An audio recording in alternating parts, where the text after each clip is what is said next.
Hello guys, WhatsApp. তো শাকিব খানের রকস্টারের second teaser দেখে কিন্তু আমি লিটারালি থমকে গেছি। কারণ এটা বাংলা সিনেমার লেভেল আপ ছিল নাকি জাস্ট শুধু শাকিব খান নামেই হাইপ তুলতেছে। তো আজকে আমরা একদম রিয়েল অ্যান্ড অনেস্ট রিভিউ করব রকস্টারের সেকেন্ড টিজারের। তো ভিডিও শুরু করা যাক। No one loves me, no one loves me, no one loves me, no. ভাই শাকিব খান, একটা কথা বলি। তো শাকিব খানের এন্ট্রি শটটা কিন্তু clean camera work, Hollywood vibe দিতেছে। আর এই যে বাইকে করে যে রাইডটা নিতেছে হিরোইনের সাথে, জিনিসটা অনেক ক্যাচি।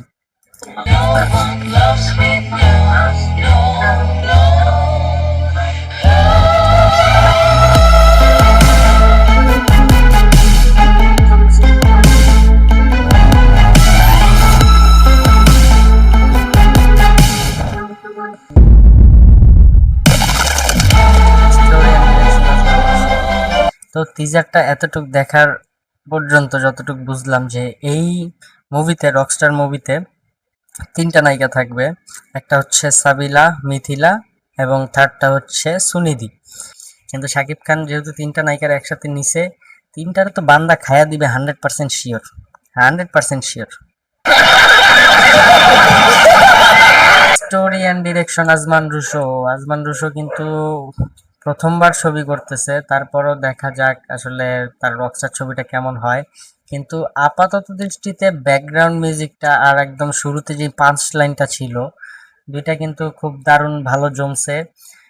আর কালার গ্রেডিং এর ক্ষেত্রে যদি বলি, এরকম কালার গ্রেডিং কিন্তু আমাদের সিনেমাতেই প্রথম, যেটা আমার মনে হচ্ছে। কার কি মনে হচ্ছে আমি জানি না, এটা হচ্ছে প্রথম। কালার গ্রেডিংটা খুবই সুন্দর ছিল, খুবই জোস ছিল। এরকম কালার গ্রেডিং এ আমরা কিন্তু কোনো মুভি টিজার আজ পর্যন্ত দেখি নাই, আমরা এটা তো অভ্যস্তও না। বাইরের কান্ট্রির মুভিগুলোতে দেখি, যেটা আমাদের মুভিগুলোতে হয় না। ঠিক আছে, লেটস কন্টিনিউ।